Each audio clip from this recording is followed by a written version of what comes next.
Okay, hello everyone, welcome to get prime. तो इससे पहले वाले क्लास में हम लोग बात कर रहे थे कॉजेलिटी के ऊपर, कंडीशंस चेक कर रहे थे एलटीआई सिस्टम का, जहां हमने बात किया था कि अगर आपको इंपल्स रिस्पांस अगर जीरो हो रहा है for T less than zero के लिए, मतलब अगर टी नेगेटिव हो और नेगेटिव टी में अगर एच ऑफ टी की वैल्यू अगर जीरो हो जाती है, इंपल्स रिस्पांस की वैल्यू जीरो हो जाती है, तो वो एलटीआई सिस्टम क्या होगा? कॉजल होगा। हमने उस पर क्वेश्चंस भी देखा था, ठीक है, वेवफॉर्म से रिलेटेड क्वेश्चन भी हमने किए थे और हमने अच्छे से उसको समझ भी लिया था।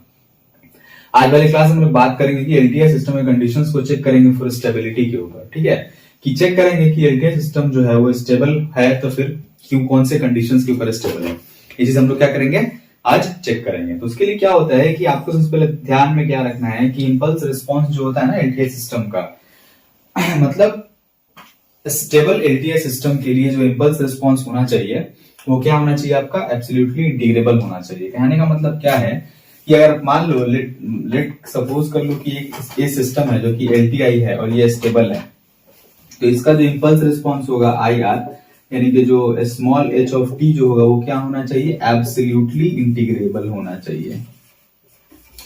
क्या होना चाहिए? एब्सोल्युटली इंटीग्रेबल होना चाहिए। क्या होता है इसके बारे में बात करेंगे, पहले फिलहाल समझ लेते हैं कि थियोरेटिकल पार्ट क्या है स्टेबल एलटीआई सिस्टम का। तो स्टेबल एलटीआई सिस्टम में एक बात आपको ध्यान रखना है कि अगर वो एलटीआई सिस्टम स्टेबल है तो उसका जो इंपल्स रिस्पांस है वो क्या होना चाहिए? एब्सोल्युटली इंटीग्रेबल होना चाहिए। आपको मैं पहले ही बता चुका हूं एब्सोल्युटली इंटीग्रेबल का मतलब, लेकिन यहाँ फिर से बता देता हूं। तो एब्सोल्युटली इंटीग्रेबल का मतलब ये होता है कि जो एक्चुअली में एब्सोल्युटली इंटीग्रेबल का फॉर्म तो ये होता है, आपको पता ही है एब्सोल्युटली इंटीग्रेबल का फॉर्म क्या होता है। ये इसका फॉर्म होता है, यानी कि इस कंडीशन को क्या करना चाहिए? वो सेटिस्फाई करना चाहिए। अगर कोई भी सिग्नल अगर आपको, या फिर मैंने बताया था सिग्नल में एब्सोल्युटली इंटीग्रेबल के बारे में, तो वो सिग्नल क्या होना चाहिए? एब्सोल्युटली इंटीग्रेबल होता है तो इस कंडीशन को सेटिस्फाई करना चाहिए। तो कंडीशन क्या है?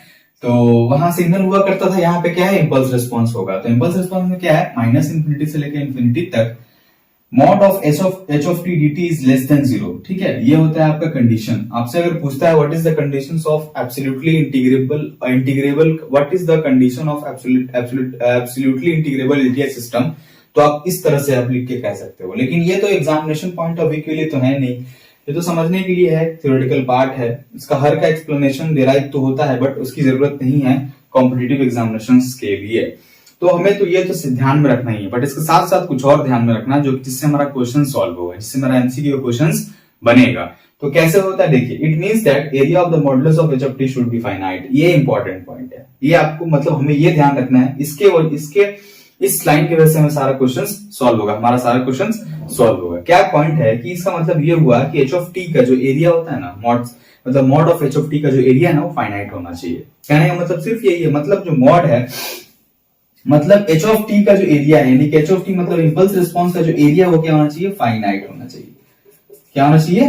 फाइनाइट होना चाहिए। मतलब एच ऑफ टी का एरिया फाइनाइट होना चाहिए। इस पूरे डिस्कशन का मतलब ही यही है। मतलब इंपल्स रिस्पॉन्स का एरिया अगर फाइनाइट हुआ देन आप कह दोगे कि वो जिस भी एलटीआई सिस्टम का इंपल्स रिस्पॉन्स है वो एलटीआई सिस्टम क्या है? अपने आप में स्टेबल एलटीआई सिस्टम है, ठीक है। लीनियर तो है ही, टाइम इनवेरिएंट तो है ही, बट स्टेबल भी है। तो इस बात को ध्यान रखिएगा, स्टेबल एलटीआई सिस्टम का मतलब क्या होता है, यही इसका मतलब होता है, ठीक है। तो it means that area of the modulus of H of T should be finite. तो ये हुआ आपका theoretical point of theoretical discussion on stability of LTI system। But हम लोग अब क्वेश्चन की तरफ अप्रोच करेंगे, और क्वेश्चन बनाने से पहले ध्यान में क्या रखेंगे? सिर्फ ये चीज ध्यान में रखेंगे, एच ऑफ टी को ध्यान में रखेंगे। एच ऑफ टी मतलब एच ऑफ टी क्या होना चाहिए? फाइनाइट होना चाहिए। एच ऑफ टी फाइनाइट हो गया तो आपका सिस्टम क्या हो जाएगा? एलटीआई सिस्टम क्या हो जाएगा? स्टेबल हो जाएगा, ठीक है। तो हम लोग अब क्वेश्चन की तरफ बढ़ते हैं। तो देखिए अब यहां भी क्या दिया होगा आपका, अब यहां भी जो स्टडी हुआ किसके बेसिस पे हुआ? ट्रांसफर फंक्शन के बेसिस पे नहीं, किसके बेसिस पे हुआ? इंपल्स रिस्पांस के बेसिस पे हुआ। ट्रांसफर फंक्शन के बेसिस पे भी होता है, ऐसा नहीं है कि ये स्टेबिलिटी का जो स्टडी है वो ट्रांसफर फंक्शन के बेसिस पे नहीं होता है, उसके बेसिस पे भी होता है, बट हमें सिर्फ इंपल्स रिस्पांस करना है। ट्रांसफर फंक्शन का जो बेसिस है, बेसिस ऑफ स्टडी है ट्रांसफर फंक्शन का स्टेबिलिटी के लिए, हम लोग डिस्कस करेंगे आने वाले चैप्टर में। मैं वहां आपको रेफर कर दूंगा या आप एलटीआई सिस्टम में जाके उसको ऐड कर लो, बट फिलहाल अभी के लिए सिर्फ आप इंपल्स रिस्पांस बेसिस ही एज्यूम करके स्टेबिलिटी ऑफ एलटीआई सिस्टम को फाइंड करें। ठीक है, पॉइंट्स को क्लियर कर देते हैं। मतलब स्टेबिलिटी भी जो होता है ना, वो दो मेथड पे हम लोग पढ़ सकते हैं, इंपल्स रिस्पॉन्स और ट्रांसफर फंक्शन मॉडल, दोनों पे हम लोग स्टडी कर सकते हैं। मतलब स्मॉल एच ऑफ टी या कैपिटल एच ऑफ एस, दोनों पे हम लोग डिस्कस कर सकते हैं, लेकिन हमें डिस्कस अभी यहाँ पे सिर्फ स्मॉल एच ऑफ टी पे ही करना है। कैपिटल एच ऑफ एस पे डिस्कशन जब मैं करूंगा आगे आने वाले चैप्टर्स में, तो मैं आपको वहां रेफर कर दूंगा कि you can add this particular point on the क्या बोल सकते हैं, स्टेबिलिटी ऑफ एलटीआई सिस्टम पे आप उसको ऐड कर सकते हो, ठीक है, उसमें कोई मसला नहीं है। बट फिलहाल अभी हम लोग क्या करेंगे, इंपल्स रिस्पॉन्स को ही इंपॉर्टेंस देंगे स्टेबिलिटी ऑफ एलटीआई सिस्टम को समझने के लिए। तो दे देते हैं इंपॉर्टेंस और समझ लेते हैं। तो यहाँ पे क्या है आपका एच ऑफ टी, मतलब एच ऑफ टी दे रखा है, तो एच ऑफ टी को होना क्या है, इस एच ऑफ टी को क्या होना है आपको, फाइनाइट एरिया होना है। क्या होना है, फाइनाइट होना चाहिए। मतलब area should be finite for stable LTI system, मतलब एरिया ऑफ द इंपल्स क्या होना चाहिए, फाइनाइट होना चाहिए। अब देखिए R of T, H of T is equal to R of T. R of T मतलब क्या होता है, रैंप होता है। देखिए रैंप कुछ इस तरह का होता है, ये क्या होता है, आर ऑफ टी और टी का ग्राफ, ठीक है, ये रैंप होता है। और ये इस बराबर किसके है, आर ऑफ टी बराबर है स्मॉल एच ऑफ टी के। क्वेश्चन तो यही कह रहा है ना, तो क्वेश्चन ये कह रहा था। अब ये एरिया बताइए, अभी इस एच आर ऑफ टी के एरिया कभी भी इनफाइनाइट होगा क्या, कभी फाइनाइट नहीं होगा, कभी फाइनाइट नहीं होगा। क्या फाइनाइट का होगा ये, क्योंकि ये इंफिनिटी की तरफ टूवर्ड्स हो रहा है, तो कभी भी ये फाइनाइट होगा नहीं। तो ये एच ऑफ टी क्या हुआ आपका, ये एच ऑफ टी जिस भी एलटीआई सिस्टम का एच ऑफ टी है, मतलब जिस भी एलटीआई सिस्टम का इंपल्स रिस्पॉन्स है, वो एलटीआई सिस्टम क्या हुआ अपने आप में, अनस्टेबल। अरे बात समझ में आ रही है कि नहीं समझ में आ रही है, समझ में आ ही रही होगी, ठीक है। इसमें क्या करना है आपको, बस एच ऑफ टी के एरिया के ऊपर फोकस करना है। एच ऑफ टी का एरिया अगर फाइनाइट तो एलटीआई सिस्टम स्टेबल, अगर नॉट फाइनाइट तो, अगर इनफाइनाइट तो क्या होगा, अनस्टेबल। सीधा सिंपल सा लॉजिक, एब्सोल्युटली इंटीग्रेबल, ये वो दिस दैट। मतलब if you apply the formula of this absolutely integrable then you will find that particular value, मतलब mod of h of t dt will be less than minus of infinity, will be less than infinity। अगर आप इसमें form लगाते हो, यानी कि अगर आप इस पे फॉर्म लगाते हो माइनस इंफिनिटी से लेकर infinity, R of T dt वाला अगर फॉर्म आप लगाते हो, ये क्या होगा, ये लेस देन इंफिनिटी हो जाएगा। बट हमें उतना तो करना ही नहीं, हमें तो बस देखना है आर ऑफ टी, दिमाग में उसका वेवफॉर्म आना चाहिए, आर ऑफ टी का ग्राफिकल रिप्रेजेंटेशन आपको आना चाहिए। उसका तब कह दो ये तो एब्सोल्यूट, ये तो अनस्टेबल है, स्टेबल तो होगा ही, क्योंकि इसका एरिया कभी भी फाइनाइट होगा ही नहीं। क्या होगा, इनफाइनाइट हो गया। चलिए नेक्स्ट क्वेश्चन की तरफ बढ़ते हैं। H of T is equals to E of minus of 2t और ut, ये पहला ये क्वेश्चन है। और ये क्वेश्चन देखिए, H of T is equals to E to the power minus of 4t। उससे पहले एक बात आपको यहां ध्यान रखना है, मैंने लिख दिया हुआ है, ये पॉइंट आपको हमेशा मेमोराइज करके रखना है। कौन सा पॉइंट है, देखिए जरा, अगर e to the power minus of 80 ut अगर रहे, इस तरह का आपको अगर फॉर्म दिखे, तो उसका जो एरिया होता है ना, वो क्या होता है, 1/a होता है।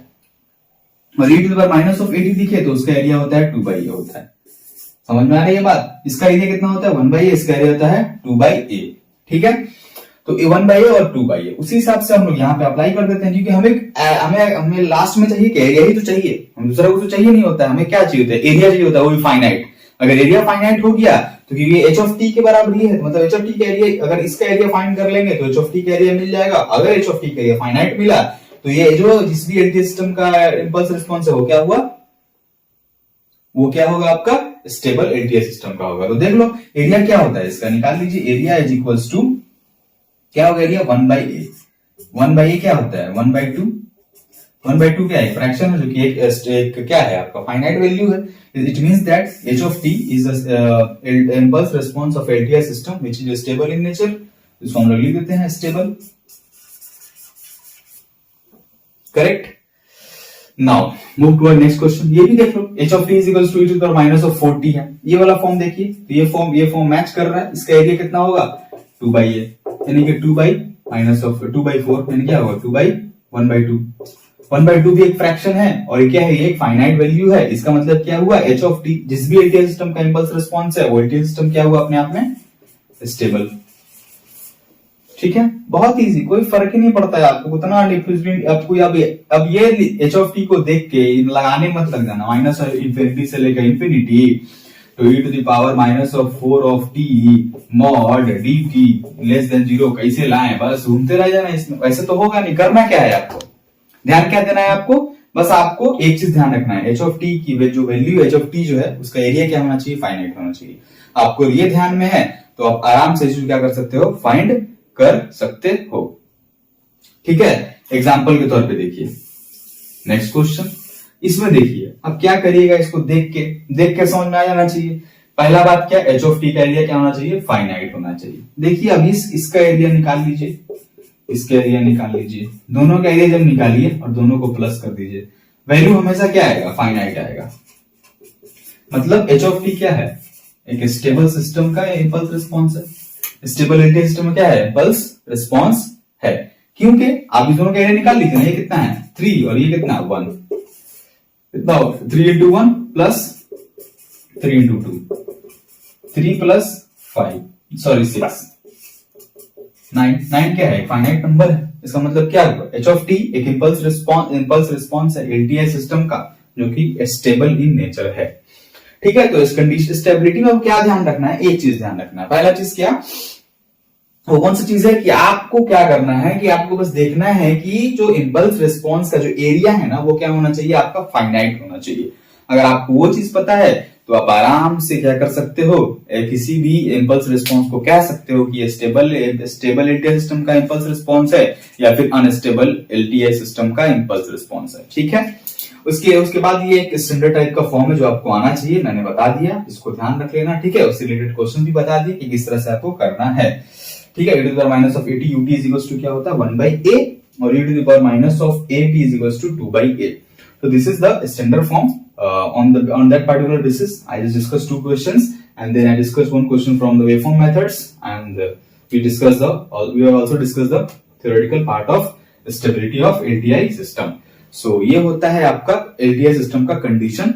ठीक है, स्टेबिलिटी के लिए क्या याद रखना है, जो एरिया होता है किसका, इंपल्स रिस्पॉन्स का, वो क्या होता है, वो क्या होना चाहिए, फाइनाइट होना चाहिए। अगर ये चीज है तो आप क्या कहोगे, उसको स्टेबल कहोगे, अदरवाइज अनस्टेबल हुआ। ठीक है, तो आज की क्लास में इतना ही रखते हैं। इसके बाद अगर कोई प्रॉब्लम परेशानी तो कमेंट सेक्शन आपके लिए खुला है, आप उसमें कमेंट करके पूछ सकते हो। तब तक के लिए धन्यवाद।